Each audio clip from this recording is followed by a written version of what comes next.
کے رسول ہیں. جیسے قرآن مجید کا سب سے بڑا تعارف یہ ہے کہ یہ کلام اللہ ہے، یہ اللہ کا کلام. اس طریقے سے نبی اکرم صلی اللہ علیہ وسلم کا سب سے بڑا تعارف یہ ہے کہ آپ اللہ کے رسول ہیں. تو اس لحاظ سے آپ دیکھیے کہ قرآن مجید کی اصل عظمت، اس کا سبب بھی ذات باری تعالی ہے، اور نبی کریم صلی اللہ علیہ وسلم کا بھی سب سے بڑا شرف یہ ہے کہ آپ اللہ کے رسول ہیں. اور آپ صلی اللہ علیہ وسلم نے ہمیشہ اپنا جو تعارف کرایا ہے وہ انہی دو جہتوں میں کرایا ہے، یعنی عبدیت اور رسالت. یعنی ایک تعلق اللہ کے نبی صلی اللہ علیہ وسلم کا حق تعالی سے تھا، یعنی اللہ تعالی سے تھا. اس میں جو پہلو سب سے زیادہ نمایاں ہے اس کو عبدیت کہتے ہیں. اور علماء یہ بات لکھتے ہیں کہ اللہ تعالیٰ جب اپنے پیغمبر صلی اللہ علیہ وسلم سے جیسے بہت ہی ہم اپنی زبان میں بات کریں، بہت لاڈ سے، بہت محبت سے، بہت التفات سے جب مخاطبت کرتے تھے تو اس نسبت کو اجاگر کیا جاتا تھا کہ آپ اللہ کے بندے ہیں. اور پھر جو دوسرا تعلق ہے اللہ کے نبی صلی اللہ علیہ وسلم کا، وہ ما سوی اللہ سے تعلق ہے، یعنی جس کو تعلق مال خلق کہا جاتا ہے. اس میں جو آپ کی جہت سب سے زیادہ گویا جو آپ کا تعارف سب سے نمایاں ہے وہ یہ ہے کہ آپ رسول ہیں، اللہ کے رسول. اور پھر اپنی بعثت کے بعد سے لے کے دنیا کے خاتمے تک یہ جو ایک ربط ہے مخلوقات کا خالق کے ساتھ، گویا اس کا ذریعہ بھی اب محمد الرسول اللہ صلی اللہ علیہ وسلم ہے. یعنی آپ کی بعثت کے بعد خدا رسیدگی، تعلق مع اللہ کا کوئی ذریعہ آپ صلی اللہ علیہ وسلم کو بائی پاس کر کے ممکن نہیں. اور آپ کی جو ذات بابرکت ہے انہی سے ہمیں قرآن مجید ملا ہے، اور آپ صلی اللہ علیہ وسلم کی سنت اور اسوہ تو ظاہری بات ہے، آپ صلی اللہ علیہ وسلم کی مبارک زندگی ہی کا بیان ہے. تو اس لحاظ سے جیسے ایک حدیث میں آتا ہے نا کہ محمد فرق بین الناس، کہ اب محمد یعنی صلی اللہ علیہ وسلم یہ لوگوں میں تفریق کرنے والے ہیں. یعنی آپ کو معلوم ہے کہ توحید کے قائلین جب اللہ کے نبی صلی اللہ علیہ وسلم کی بعثت ہوئی اس وقت بھی دنیا میں موجود تھے، آج بھی ہیں. آخرت کو ماننے والے اس وقت بھی تھے، آج بھی ہیں. بہت سی اللہ کو خوش کرنے کے لیے مراسم عبودیت بجا لانے والے اس وقت بھی تھے، آج بھی ہیں. بنیادی اخلاقیات پر عمل کرنے والے اس وقت بھی تھے، آج بھی ہیں. تو جو اہل کتاب ہیں یہود و نصارہ، وہ اصلاً توحید کو مانتے ہیں، ٹھیک ہے. نصارہ کے ہاں اس کے بعد اس میں ایک نظریاتی مسئلہ پیدا ہو گیا، انہوں نے تثلیث کا عقیدہ گھڑ لیا. لیکن قرآن مجید ان کو مشرک نہیں کہتا، المشرک ان کو نہیں کہتا. یعنی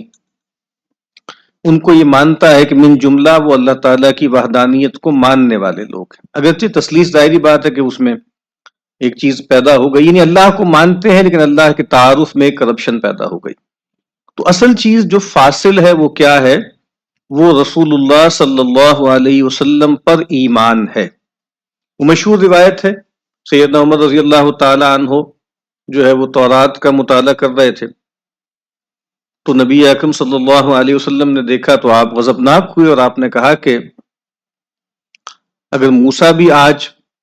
آ جائیں تو ان کے لیے کوئی چارہ نہیں ہے سوائے اس کے کہ وہ میری اتباع کریں. یعنی وہی لفظ وہاں پر اتباع کا آپ نے استعمال کیا جو آج ہمارے موضوع میں بھی ہے. تو اس لحاظ سے اگر ہم دیکھیں تو نبی اکرم صلی اللہ علیہ وسلم کی شخصیت جو ہے وہ گویا بالکل پیوٹل ہے، اور جس کو ہم ایک لفظ بولتے ہیں مدار نجات. تو اب رسول اللہ صلی اللہ علیہ وسلم پر ایمان اور آپ کی اطاعت، آپ کی پیروی، یہ مدار ایمان ہے اور مدار نجات ہے، یعنی نجات اس کے بغیر ممکن نہیں۔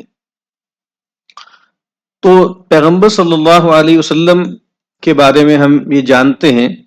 کہ پیغمبر معجزہ لے کر آتے ہیں، ہر پیغمبر کوئی نہ کوئی معجزہ لے کر آتا ہے۔ اللہ کے نبی نے فرمایا کہ کوئی پیغمبر مجھ سے پہلے ایسا نہیں ہے جس کو کوئی نشانی نہ دی گئی ہو جس پر لوگ ایمان لاتے ہیں، اور مجھے جو آیت یا جو نشانی دی گئی ہے جس کو ہم اپنی زبان میں معجزہ کہتے ہیں، وہ قرآن مجید ہے، وہ وحی ہے جو اللہ تعالیٰ نے میری طرف کی ہے۔ تو میں توقع رکھتا ہوں کہ آخرت میں میرے پیروکار گویا سب سے زیادہ ہوں گے۔ تو پیغمبر معجزہ لے کر بھی آتا ہے، اور پیغمبر اپنی ذات سے بھی گویا اللہ کی سب سے بڑی نشانی ہوتا ہے، یعنی پیغمبر کی ذات بھی ایک معجزہ ہوتی ہے۔ رو آوازو پیغمبر معجزاست، کہ پیغمبر کا چہرہ، پیغمبر کی آواز، پیغمبر کی باتیں، یہ بجائے خود ایک معجزہ ہے۔ اور قرآن مجید میں ایک سے زائد مقام پر یہ بات واضح کی ہے کہ ایک جگہ اس کو بینہ کہا گیا، ایک جگہ اس کو ذکر کہا گیا۔ تو چاہے بینہ ہو چاہے ذکر ہو، یہ دو چیزوں کا مجموعہ ہے، یعنی قرآن اور صاحب قرآن صلی اللہ علیہ وسلم۔ سورہ بینہ میں فرمایا نا کہ لم یکن الذین کفروا من اہل الکتاب والمشرکین منفکین حتی تأتیہم البینہ، یہاں تک کہ ان کے پاس البینہ نہ آ جائے۔ اب وہ البینہ کیا ہے، وہ اللہ تعالیٰ کی حجت کیا ہے، وہ دلیل کیا ہے؟ رسول من اللہ یتلو صحفا مطہرہ، یہ اللہ تعالیٰ کے رسول ہیں اللہ کی طرف سے کہ جو تلاوت کرتے ہیں بہت ہی پاکیزہ صحیفے۔ تو گویا البینہ کیا ہے؟ وہ رسول جو اللہ تعالیٰ کی آیات، اللہ کے صحیفے، اس کی تلاوت کرتے ہیں۔ یا سورہ طلاق میں فرمایا نا کہ قد انزل اللہ الیکم ذکرا، تحقیق اللہ تعالیٰ نے تمہاری طرف ذکر نازل کیا ہے، یاد دہانی نازل کی ہے۔ یہ یاد دہانی مجموعہ ہے کس بات کا؟ رسول یتلو علیکم آیات اللہ مبینات، ایک رسول ہیں جو تم پر تلاوت کرتے ہیں اللہ تعالیٰ کی آیات جو بہت روشن ہیں، بہت واضح ہیں۔ تو اللہ تعالیٰ کی جو حجت اپنے بندوں پر قائم ہوئی ہے قیامت تک کے لیے، اور اللہ تعالیٰ نے جو ذکر نازل کیا ہے، وہ گویا مجموعہ ہے دو چیزوں کا، ایک پیغمبر کہ جو قرآن مجید کی تلاوت کر رہے ہیں، اللہ کی آیات، اللہ کے صحیفوں کو پڑھ رہے ہیں۔ تو ہمیں بھی اگر ہم یہ چاہتے ہیں کہ اللہ تعالیٰ تک ہماری رسائی ہو، آخرت میں ہمارے لیے نجات کا بندوبست ہو، تو یہ دونوں چیزیں گویا ہمیں ان کے ساتھ تمسک کرنا ہے، قرآن مجید کے ساتھ تمسک، قرآن مجید کے ساتھ اعتصام اس کو کہا گیا ہے، اور دوسری چیز جو ہے وہ رسول اللہ صلی اللہ علیہ وسلم پر ایمان، آپ کی اطاعت اور آپ کا اتباع۔ اقبال نے ایک جگہ کہا نا کہ مقام خیش اگر خواہی دری دیر، اس دیر میں، اس بتکدے میں، اس دنیا میں اگر تم اپنا کوئی مقام چاہتے ہو تو اس کا طریقہ کیا ہے؟ بحق دل بند و راہ مصطفیٰ رو، حق تعالیٰ کے ساتھ اپنا دل لگا لو، اللہ تعالیٰ کے ساتھ اپنے آپ کو مضبوطی سے باندھ لو، اور نبی اکرم صلی اللہ علیہ وسلم کی راہ پر چل پڑو۔ اور مولانا روم کا بھی بہت خوبصورت شعر ہے کہ من بندہ قرآنم اگر جانے دارم، کہ میں قرآن مجید کا غلام ہوں جب تک میں زندہ ہوں، اور من خاک در محمد مختارم، اور میں محمد مختار صلی اللہ علیہ وسلم کے در کی خاک ہوں۔ تو قرآن کا غلام اور رسول اللہ صلی اللہ علیہ وسلم کی چوکھٹ کا گویا بالکل میں ایک ادنا سا ذرہ ہوں، میں خاک ہوں۔ تو یہی دو چیزیں ہیں جو گویا ہمارے لیے نسخہ نجات ہے۔ اور جیسے کہ یہ بات ہم جانتے ہیں کہ نبی اکرم صلی اللہ علیہ وسلم کی جس سے جو تعلق ہے، اس کی ایک جہت جو ہے وہ محبت ہے، اور ایک جہت جو ہے وہ اطاعت ہے۔ اور اتباع میں ہم یہ دیکھتے ہیں کہ اتباع کے اندر اطاعت اور محبت جو ہے وہ جمع ہو جاتی. اسی لیے اگر ہم یہ کہیں کہ بھائی پیغمبر سے تعلق کی دو بڑی بنیادیں ہیں، محبت اور اطاعت، تو اگر ہم یہ بھی کہہ دیں کہ پیغمبر سے تعلق کی دو بڑی بنیادیں ہیں اطاعت اور اتباع، تو یہ بات بھی ٹھیک ہے، کیونکہ اتباع جو ہوتا ہے وہ بغیر محبت کے ممکن نہیں ہے. اس میں جو اصل امپیٹس ہوتا ہے، اس میں جو اصل جذبہ ہے محرکہ اس کا ہوتا ہے وہ محبت ہی ہوتا ہے. تو نبی اکرم صلی اللہ علیہ وسلم کی مبارک ذات کے ساتھ ایک والہانہ تعلق، ایک محبت کا تعلق، یہ بھی بہت ضروری ہے. اور پیغمبر صلی اللہ علیہ وسلم کے ساتھ اطاعت کا اور فرما برداری کا جو تعلق ہے یہ بھی ضروری. لیکن ہم یہ دیکھتے ہیں کہ مسلمانوں کے ہاں پیغمبر صلی اللہ علیہ وسلم کی مبارک ذات، ان سے جو تعلق ہے اس میں محبت کا عنصر غالب رہا. اسی وجہ سے ہمارے ہاں سیرت کے اندر جن چیزوں کو زیادہ اجاگر کیا گیا وہ اس کو ہم کہتے ہیں کہ مقام مصطفیٰ، شان مصطفیٰ، شان رسالت. اور اس میں پیغمبر صلی اللہ علیہ وسلم کی ذات مبارک کا جو پہلو ہے نا، جس میں آپ صلی اللہ علیہ وسلم کے شمائل ہیں، یا آپ صلی اللہ علیہ وسلم کے خصائص ہیں، یا جو آپ کی دلائل النبوہ جس کو کہا جاتا ہے، اس کو اجاگر کیا گیا. اور بعض اوقات اس میں بے اعتدالی بھی ہوتی رہی، اور ایک ٹینڈنسی جیسے کچھ لوگوں میں یہ پیدا بھی ہوتی رہی جس کو کہا جا سکتا ہے کہ ڈیوینائزیشن آف دا پروفٹ، یعنی پیغمبر صلی اللہ علیہ وسلم کو کے اندر معاذ اللہ الوہی صفات دکھانا، یہ ایک ٹینڈنسی بھی پائی گئی. لیکن پھر ہم جب دور زوال ہم پر آیا، ہم کالونائز ہو گئے، تو پھر یہ احساس پیدا ہوا کہ بھئی ہمارے ہاں جو ہے وہ محبت کی باتیں بہت ہیں، محبت کے دعوے بہت ہیں، لیکن ہم پیغمبر صلی اللہ علیہ وسلم کی سیرت و سنت سے اور آپ کے اسوے سے بہت دور جا پڑے ہیں. اور ہم محبت کے دعوے بہت کرتے ہیں اور ہم عشق رسول کے مدعی ہیں، لیکن ہمارے ہاں جو اطاعت کا خانہ ہے وہ خالی ہے. تو اس وجہ سے پھر اس بات پر زور دیا گیا کہ نبی اکرم صلی اللہ علیہ وسلم کی اطاعت پر فوکس کیا جائے. اور جیسے ایک ٹینڈنسی لوگوں میں پائی جاتی ہے، کچھ لوگوں کے ہاں ذات کے ساتھ تعلق اس کے اندر شدت ہوتی ہے، اور کچھ لوگوں کے ہاں امر کے ساتھ یعنی حکم کے ساتھ تعلق میں شدت ہوتی ہے. تو پھر بہت فوکس کیا گیا اطاعت رسول پر، اتباع رسول پر، اور اس میں پھر یہ بات کی گئی کہ سیرت النبی کا پیغام کیا ہے، یا پیغمبر صلی اللہ علیہ وسلم کے تعلق سے ہم پر کیا ذمہ داریاں عائد ہوتی ہیں. لیکن اس میں بھی پھر ایک ٹینڈنسی یہ پیدا ہو گئی کہ جس کو ہم کہتے ہیں نا کہ اگر وہ ڈیوینائزیشن تھی تو ایک جسے کہتے ہیں نا کہ ہیومنائزیشن کہہ لیں یا اوور ہیومنائزیشن کہہ لیں، کہ آپ صلی اللہ علیہ وسلم کی بشریت پر بہت زیادہ زور دیا گیا، اور پھر آپ کی جس کو مثلیت کہا جاتا ہے اس پر بہت زور دیا گیا. اور بہت سے لوگوں کے اندر ایک جیسے توحش سا پیدا ہو گیا کہ یار یہ کیا آپ باتیں کر رہے ہیں پیغمبر کے لب و رخسار کی، اور پیغمبر کے حلیہ مبارک کی، اور پیغمبر کے پسینے کی، اور پیغمبر کی فضائل کی، اور آپ جو شان آپ بیان کر رہے ہیں یہ باتیں اتنی اہم نہیں ہیں. اصل بات تو یہ ہے کہ آپ یہ بتائیے کہ ہمیں کرنا کیا ہے، اور پیغمبر صلی اللہ علیہ وسلم اپنے امتی کو کیسا دیکھنا چاہتے ہیں. تو یہ بھی اس سے بھی کچھ مسائل پیدا ہوئے. اور جیسا کہ تصور یہ تھا نا کہ رسول اللہ صلی اللہ علیہ وسلم کی ذات گویا اللہ کی سب سے بڑی نشانی ہے. ہمارے یہاں ایک لفظ بولا جاتا ہے مظہر حق، تو رسول اللہ صلی اللہ علیہ وسلم گویا مظہر حق ہیں.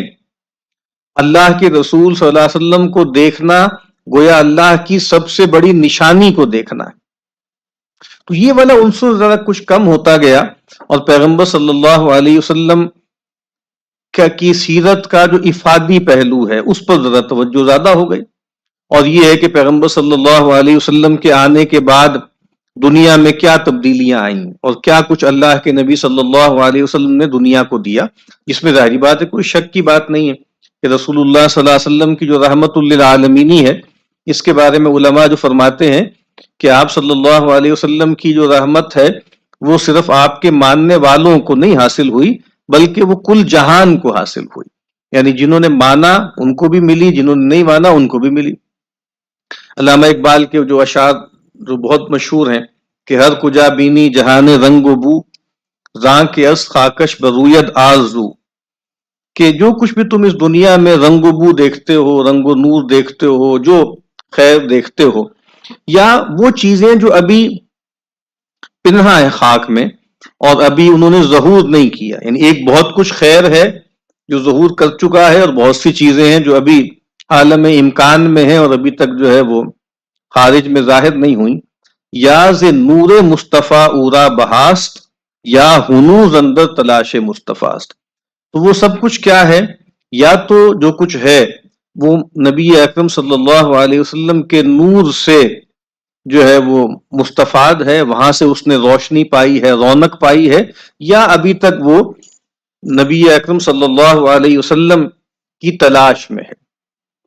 تو یہ بات بالکل ٹھیک ہے کہ پیغمبر صلی اللہ علیہ وسلم کے ذریعے دنیا کو جیسے ایک عادلانہ نظام ملا ہے، ایک خیر پر مبنی، سعادت پر مبنی سماج وجود میں آیا، اور ایک عدل پر مبنی، عدل و قسط پر مبنی ایک پولیٹی، ایک پوری جو آپ کہیں کہ سیاسی مشینری وجود میں آئی، اور اس کا فیض جو ہے وہ ایک عالم نے پایا۔ تو بہرحال ان دونوں باتوں کو ہمیں ملحوظ رکھنا چاہیے، نبی اکرم صلی اللہ علیہ وسلم کے ساتھ شدید ترین محبت، اور یہ چیز ایسی ہے کہ خود اللہ تعالیٰ نے اس کا مطالبہ کیا۔ سورہ توبہ میں فرمایا نا، قل ان کان آباؤکم وابناؤکم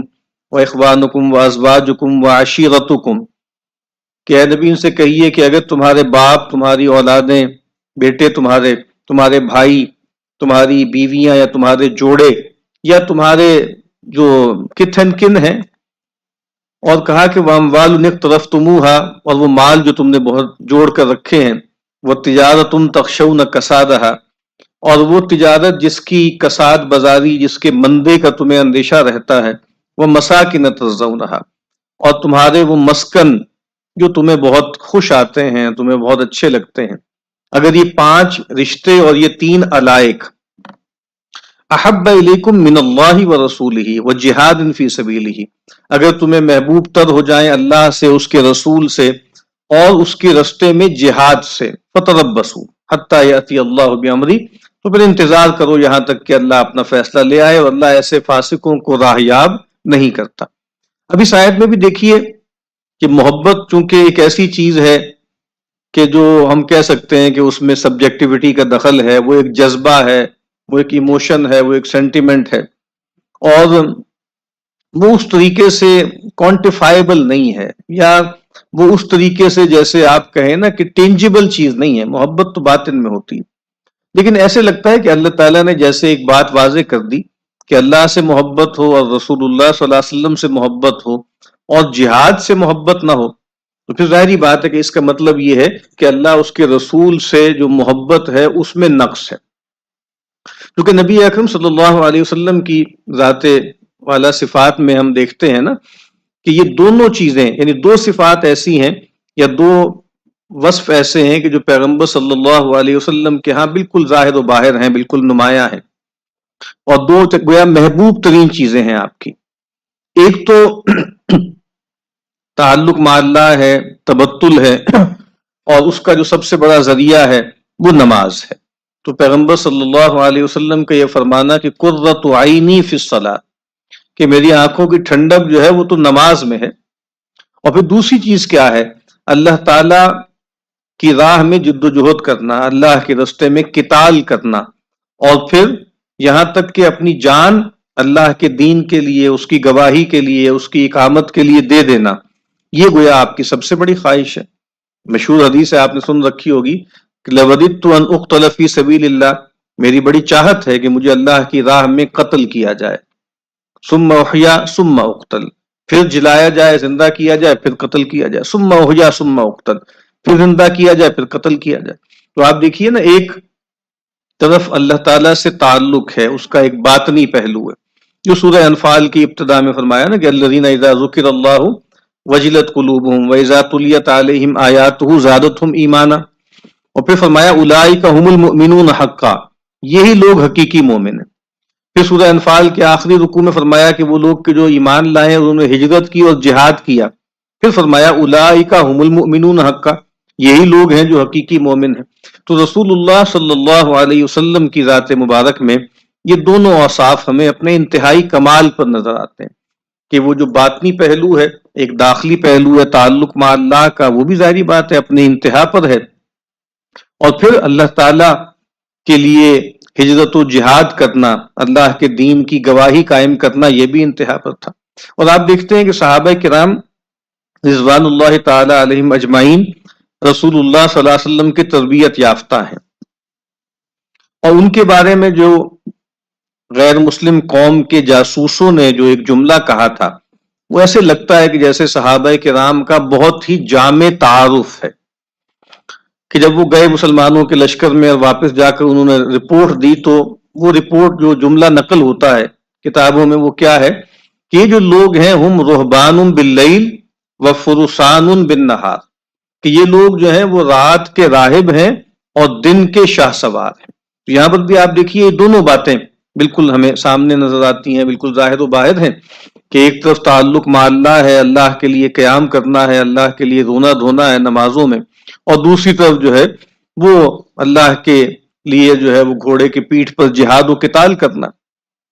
تو یہاں پر بھی ہمیں گویا اس بات کو دیکھنا چاہیے کہ نبی اکرم صلی اللہ علیہ وسلم سے جو تعلق ہے اس میں یہ دونوں چیزیں گویا ہماری زندگی میں بھی ادنا ترین درجے میں کہیں نہ کہیں نظر آنی چاہیے۔ اب اس میں یہ جو بات ہے، جو آیات میں نے ابھی آپ کے سامنے شروع میں تلاوت کی تھی، یہ سورہ آل عمران کی آیت نمبر 31 اور 32 ہے۔ قل ان کنتم تحبون اللہ فاتبعونی یحببکم اللہ ویغفر لکم ذنوبکم واللہ غفور الرحیم۔ اے نبی ان سے کہیے کہ اگر تم اللہ سے محبت کرتے ہو فاتبعونی، تو پھر میری اتباع کرو، میری پیروی کرو، یحببکم اللہ، اللہ تم سے محبت کرنے لگے گا، ویغفر لکم ذنوبکم، اور اللہ تعالیٰ تمہارے گناہوں کو بخش دے گا، ڈھانپ دے گا، واللہ غفور الرحیم، اور اللہ بخشنے والا رحم کرنے والا ہے۔ قل اطیعوا اللہ والرسول، اے نبی ان سے کہیے اطاعت کرو اللہ کی اور اطاعت کرو رسول کی، فإن تولوا، پس اگر یہ روگردانی کریں، فإن اللہ لا يحب الکافرین، تو اللہ تعالیٰ کافروں سے محبت نہیں کرتا۔ ایک تو اس میں کانٹیکسٹ یہ بھی ہے کہ خاص طور پر جو اہل کتاب تھے، ان میں جو یہود تھے، وہ اللہ تعالیٰ سے محبت کا بڑا دعویٰ کرتے تھے، بلکہ یہ کہتے تھے کہ یہ اللہ تعالیٰ ہم سے محبت کرتے ہیں، نحن ابناء اللہ و احباؤ، ہم اللہ کے بیٹوں کی مانند ہیں اور ہم تو اللہ کے چہیتے ہیں، اور لن تمسنا النار الا ایاما معدودہ، آگ ہمیں ہرگز نہیں چھوئے گی مگر گنتی کے چند دن۔ اسی طریقے سے جو منافقین تھے، جو ظاہری بات ہے جو آدمی دو نمبر ہوتا ہے، جھوٹا ہوتا ہے، تو وہ اللہ رسول سے محبت کے دعوے بہت بڑے بڑے کرتا ہے۔ تو ان کو بھی جیسے ایک کسوٹی فراہم کی جا رہی ہے کہ بھئی اگر تمہارے اندر یہ دعویٰ ہے کہ تم اللہ سے محبت کرتے ہو، تو اب اس کا منہج کیا ہے یا اس کی خارجی علامت کیا ہوگی؟ تو فاتبعونی، تو پھر تم میری پیروی کرو، میرا اتباع کرو، یحببکم اللہ، اللہ تعالیٰ تم سے محبت کرنے لگے گا۔ یعنی ایسا نہیں ہے کہ اگر تم میری پیروی کرو گے تو تم اللہ کی محبت میں سچے ہو جاؤ گے، بلکہ اللہ تعالیٰ تم سے محبت کرنے لگے گا۔ تو یہ اس لحاظ سے بھی بہت اہم بات ہے کہ رسول اللہ صلی اللہ علیہ وسلم کے اتباع سے ایسا نہیں ہے کہ انسان اللہ کا محب ہونا کوالیفائی کرتا ہے، بلکہ اس آیت کی روح سے تو وہ اللہ تعالیٰ کا محبوب بن جاتا ہے۔ یعنی اللہ تعالیٰ یہ کہتے ہیں کہ میں اس سے محبت کرتا ہوں۔ اور پھر فرمایا کہ اے نبی ان سے کہیے کہ اطاعت کرو اللہ کی اور اطاعت کرو اس کے رسول کی، اور اگر تم روگردانی کرتے ہو تو بے شک اللہ تعالیٰ کافروں سے محبت نہیں کرتا۔ اب یہ آیت بھی گویا بہت واضح ہے، اور اس میں جیسے بیچ کی ایک بات محذوف ہے کہ اطاعت کرو اللہ کی اور اطاعت کرو رسول کی، اور اگر تم روگردانی کرتے ہو تو گویا تم کافروں میں سے ہو، تم ناشکروں میں سے ہو یا کافروں میں سے ہو، تم منکروں میں سے ہو، اور اللہ تعالیٰ ایسے منکروں سے محبت نہیں کرتا۔ اور جو مشہور حدیث ہے، نبی اکرم صلی اللہ علیہ وسلم نے فرمایا کہ کل امتی یدخلون الجنت الا من ابا، میرا ہر امتی جنت میں داخل ہو جائے گا سوائے اس کے جو انکار کر دے۔ تو صحابہ کرام نے عرض کی کہ لمن یابا یا رسول اللہ، اے اللہ کے رسول صلی اللہ علیہ وسلم، کون ہے جو انکار کر دے؟ یعنی مسلمان کتنا ہی گیا گزرا کیوں نہ ہو، کتنا ہی بے عمل یا بد عمل کیوں نہ ہو، بہرحال وہ جنت کا شائق ضرور ہے اور جنت میں داخل ہونے کی ظاہری بات ہے تمنا اور آرزو رکھتا ہے۔ تو اسی لیے صحابہ نے حیرت سے پوچھا کون انکار کرے گا؟ تو پھر آپ صلی اللہ علیہ وسلم نے فرمایا کہ من اطاعنی دخل الجنہ، جو میری اطاعت کرے گا وہ جنت میں داخل ہو جائے گا، ومن عصانی فقد ابا، اور جس نے میری نافرمانی کی گویا اس نے زبان حال سے جنت میں جانے سے انکار کر دی۔ اور خود قرآن مجید یہ بات ہم پر واضح کرتا ہے کہ جب تک معاملہ یہ ہو کہ پیغمبر کسی چیز کے بارے میں کوئی ججمنٹ نہ دیں، کوئی فیصلہ نہ کر دیں، تو پھر تمہارے پاس اختیار رہتا ہے۔ لیکن جب اللہ اس کے رسول کسی چیز کے بارے میں فیصلہ کر دیں، اس کے بعد پھر اختیار بندہ مومن کے پاس نہیں رہتا۔ وما كان لمؤمن ولا مؤمنة اذا قضى الله ورسوله امرا ان يكون لهم الخيرة من امرهم، کسی مومن مرد اور کسی مومن عورت کے لیے روا نہیں ہے کہ جب اللہ اس کے رسول صلی اللہ علیہ وسلم کسی چیز کا فیصلہ کر دیں اس کے بعد بھی ان کے پاس کوئی چوائس باقی رہے۔ یعنی چوائس اس وقت تک ہے جب تک اللہ اس کے رسول نے اس امر میں کوئی فیصلہ نہیں کیا۔ جب فیصلہ کر دیں تو اس کے بعد پھر ظاہر ہے کہ آپ کے پاس اختیار نہیں ہے۔ اور یہ بات کہ تمہارے اندر جو بھی تنازعات ہوں، جو بھی تمہارے درمیان مسائل پیدا ہوں، ان کو تمہیں ریفر کرنا ہے پیغمبر کی طرف۔ یہ مشہور آیت ہے قل اطیعوا اللہ والرسول، قل اطیعوا اللہ واطیعوا الرسول، اطیعوا اللہ واطیعوا الرسول واولی الامر منکم، اطاعت کرو اللہ کی اور اطاعت کرو رسول کی، اور جو تم میں سے اولو الامر ہیں، تمہارے معاملات کے انچارج ہیں، ان کی اطاعت کرو۔ فإن تنازعتم فی شیء، تو جب تم کسی معاملے میں کھینچتان کا شکار ہو، فردوہ الی اللہ والرسول،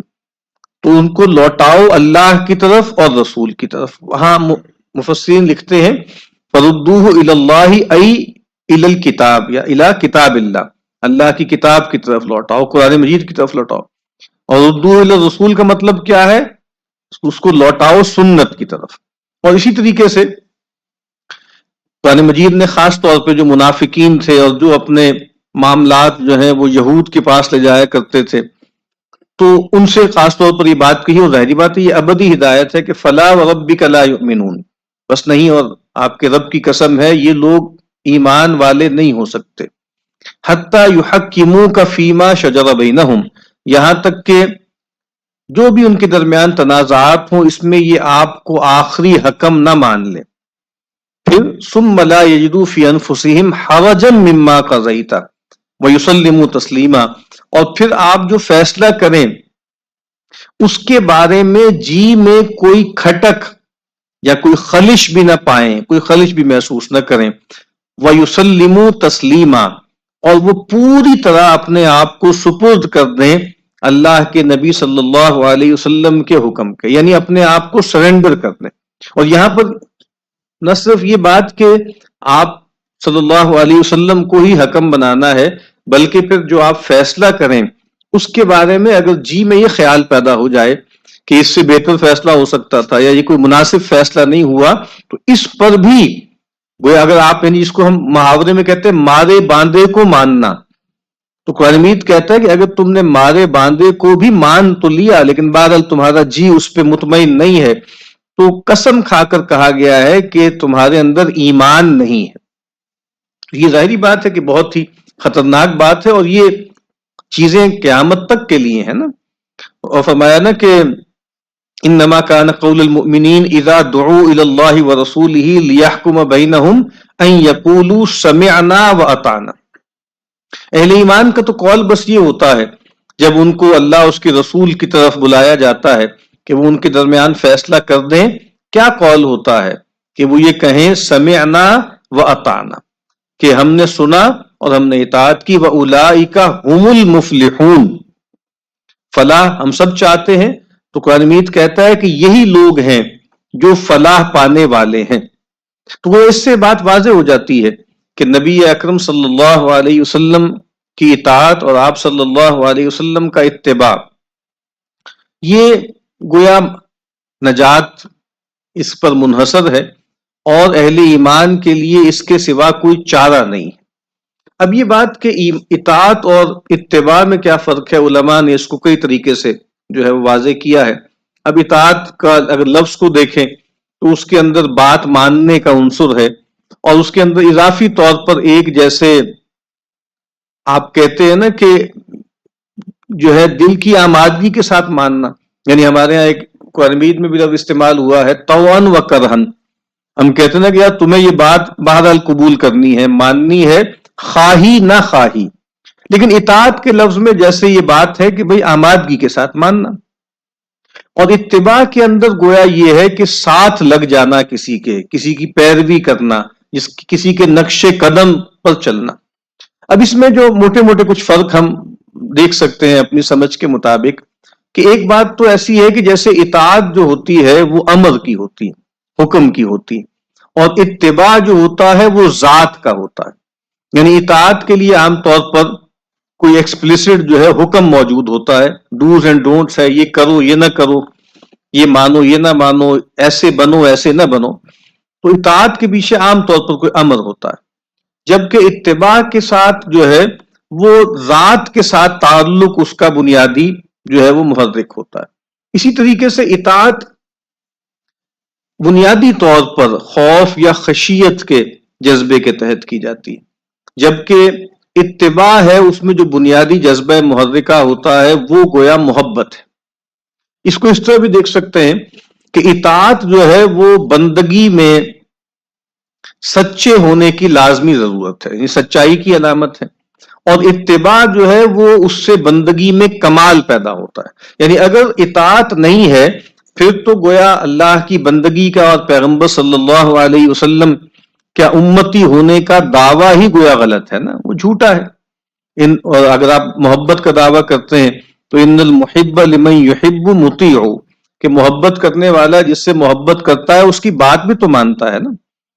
لیکن اللہ کی بندگی میں بھی جو کمال پیدا ہوتا ہے وہ گویا اس میں محبت کا جذبہ سامنے رہتا ہے، اور وہ نبی اکرم صلی اللہ علیہ وسلم کے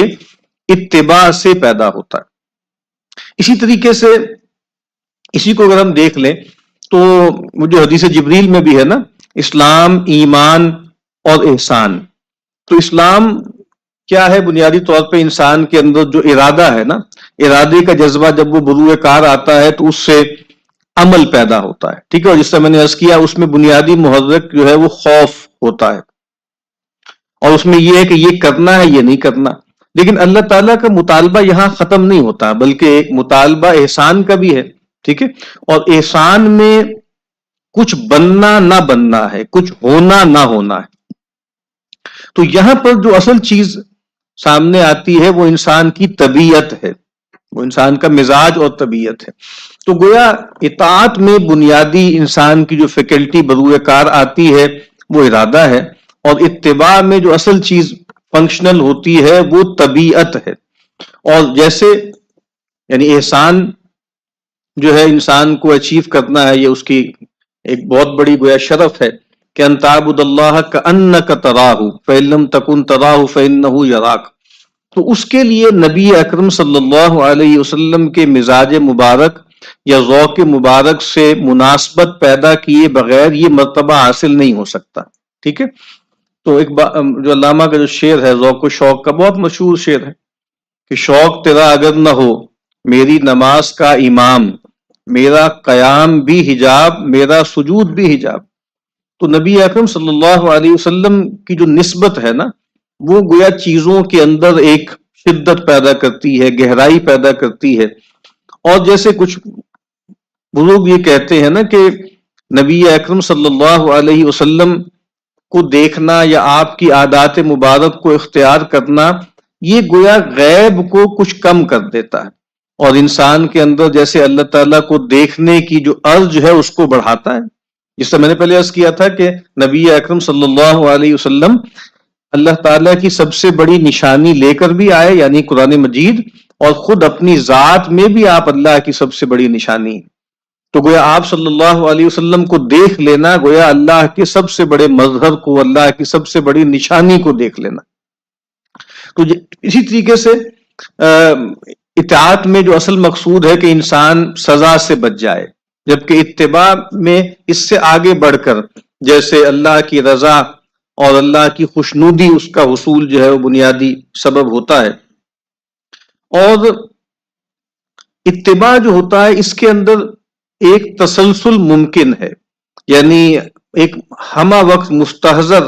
رہنے والا تسلسل جو ہے یہ اتباع میں ممکن ہے، اطاعت میں یہ ممکن نہیں. اطاعت تو گویا ظاہر بات ایک عمل ہوتا ہے نا، لیکن اگر ہم چاہتے ہیں کہ استحضار مسلسل ہمیں حاصل ہو، یا جس کو ذکر مدام کہا جاتا ہے، تو وہ اتباع سے ہوتا ہے. جیسے رسول اللہ صلی اللہ علیہ وسلم کے بارے میں ام المؤمنین فرماتی ہے نا کہ یذکر اللہ فی کل احیانہ، ہر وقت ہر حال میں اللہ تعالیٰ کو یاد رکھتے تھے. تو یہ کیفیت اللہ تعالیٰ کے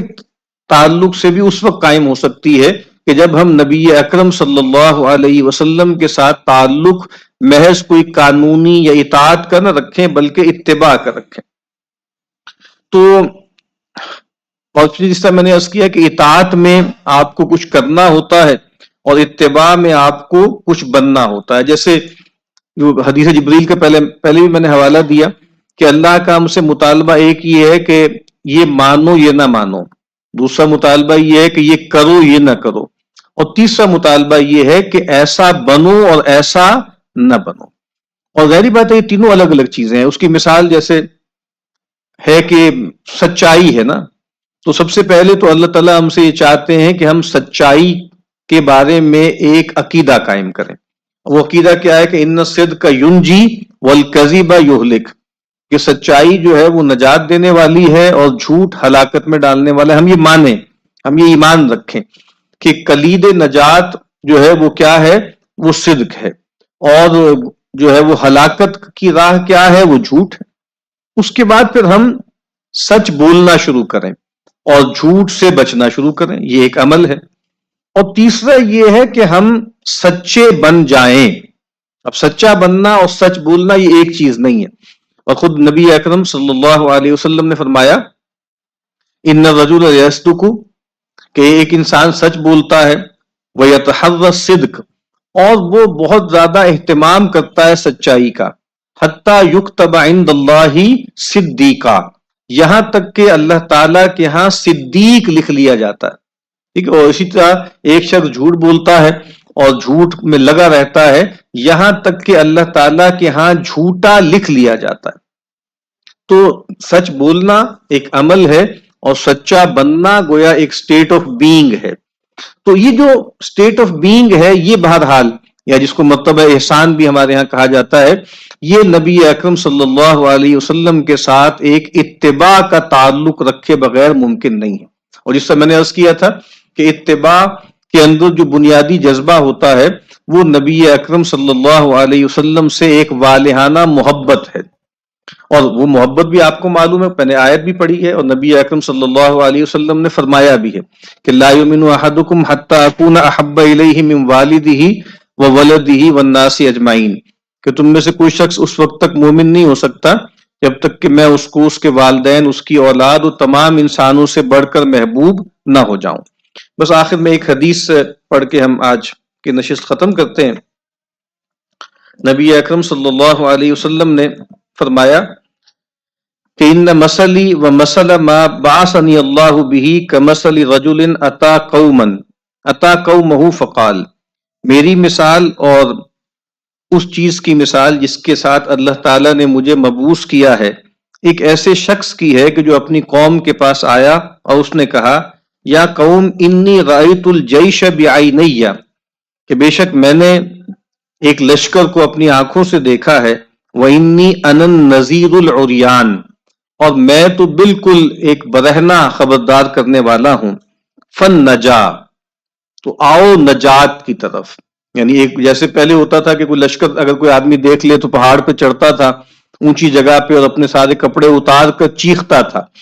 کہ بھائی سباکم ومساکم، بس ایک لشکر تم پہ آ رہا ہے، ابھی آیا، صبح آیا ہے، شام آیا. تو کہا فن نجا، تو لوگوں ایک لشکر آ رہا ہے، میں تمہیں خبردار کر رہا ہوں، نجات کی راہ اختیار کر لو.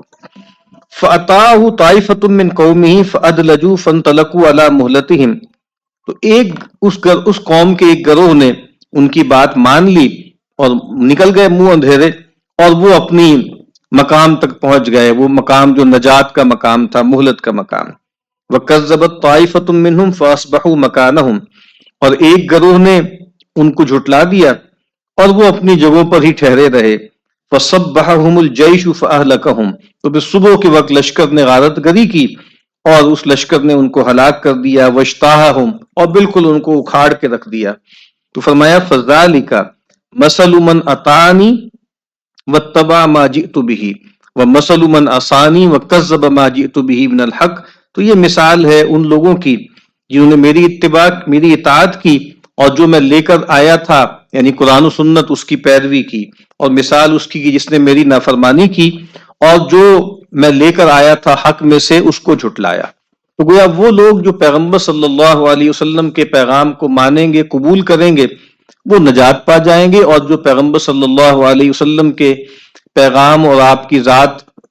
کی تکذیب کریں گے اور اس کی پیروی نہیں کریں گے، وہ ہلاکت میں چلے جائیں گے. دعا ہے کہ اللہ تعالی ہمیں نبی اکرم صلی اللہ علیہ وسلم کی سچی اطاعت اور اتباع نصیب فرمائے. وآخر دعوانا ان الحمد للہ رب العالمین.